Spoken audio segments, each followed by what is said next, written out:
All right, so I finally saw a Black Panther. Um, it was definitely the driest of the Marvel movies. Um, like it was even ahead of the first two Captain America films in that regard. Um, but there's a bit of balance. I like the elevation of the character of Everett K. Ross in this one. Like he had a little cameo in Civil War, but he was basically flavorless in that. Like he he just I don't know. He handed over some papers to a guy and was more of a tool, like less of a character. Um, but in this, he was like far closer to the sardonic kind of spin city guy he was originally under the pen of Christopher Priest, who wrote my personal favorite run on Black Panther. They didn't get Michael J. Fox to play him, but I think that's one of those things that's mainly due to timing. It's that sort of missed opportunity, like Vincent Price with Doctor Strange, But that still worked out. We had the Batch, and now we have Watson. It's a good time. Uh, but yeah, Christopher Priest, man, that dude.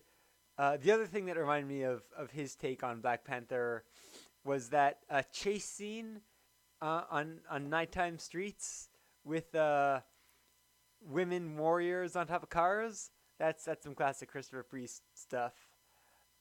In that, um, and just I don't know. Listen, I'll be honest. Like Black Panther generally isn't a character I actively seek because he's tended towards the serious side of the spectrum since like Jack Kirby stopped writing him, right? Like in that he was a bit of a swashbuckler type with the neat little cape. After that he's been far more stoic. But Christopher Priest like just has a way of hitting me from the right angles. Like another serious character he's writing right now is Deathstroke, and I would probably care less about Deathstroke than I do about Black Panther. Um, because Black Panther has those swashbuckling roots, and I suppose that Deathstroke has those swashbuckling boots. But anyway, like at least he has a history, and he looks like a cat, which is great. Um, Deathstroke, well, Deathstroke looks like a pirate, which is all right. Well, it's mainly just in the boots. Anyway, um, yeah, but like his Christopher Priest's Deathstroke book is currently one of my favorite DC titles, and that's basically because of the writer, And actually, the supporting cast has been pretty sweet recently, but it was on an upward trend for me before that. Um, Also, it like the one of the like minor antagonists in the first arc was basically an immoral version of Black Panther. I think it is called like Red Lion or something. I really do love when an author uh, is making no effort to hide, his recurrent tastes. Like the Destro, like everything Christopher Priest is writing for DC still has that classic sort of um, Frasier scene transition of like, you know, dubiously relevant white text on a black background. Like I don't like I remember that from his Black Panther run. He's doing the Deathstroke. He's doing it on his stint on Justice League, which is probably going to end far too soon. It's my favorite Justice League run of recent memory, maybe ever really, because I only really hopped on DC in a big way in 2011. Um, I mean, like I like bits of the Brian Hitch run, but anyway, whatever. What was I saying? Oh yes. So yeah, this was the driest of the Marvel films, um, but it might have been the most stylish. It was definitely in that echelon. A case could be made for its supremacy in terms of sheer elegance. Um, like, uh, I really liked the anime influence on Killmonger's costume, because Michael B. Jordan's an avowed anime fan, and like the whole Vegeta look, um, with the vest on the blue, it made sense from an analogical standpoint.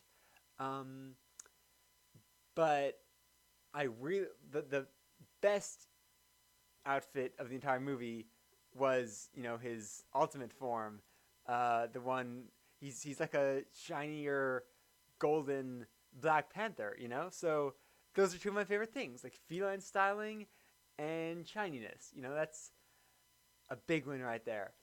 um, on the subject of outfits, uh, the clothes and general aesthetic Martin Freeman wore near the very end really made me think that he would be a great Moff or something in a Star Wars movie. Just like his whole demeanor, like he's very good at being uh, very stern and straight. You know, just his pose, like his posture, he can do that pretty well. Like he can get outside of it. Like I remember being uh, quite um, taken away by his portrayal in the later parts of the Hobbit movies when he stops being that classic old English gentleman and starts being more of an adventurous sort. You know, he starts giving the Baggins name a bad reputation. I like that. He's good at that because I was first exposed to him in Hitchhikers, and like I was already familiar with the character, since childhood. And like I knew, all right, this is Arthur Dent. He is the very model of a majorly boring modern dude. Um, but yeah, so he could do that whole Grand Moff thing very well, and I wouldn't be too surprised to see it in the coming years. Um, One other thing about this film, that it's shared with um, the least dry Marvel film, uh, Thor Ragnarok. Um, Both of them used a a conversation with the patriarch against a green screen uh, ancestral homeland to great effect. Um, you know, uh, Black Panther had that whole kind of Lion King thing with the spirits of the others, and Thor had that more cavalier farewell to the dying Odin um, on some random Scandinavian field.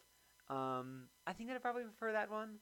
I just that movie struck a better tone with me overall, and that scene had more obvious clarity. Although that uh, and I don't know.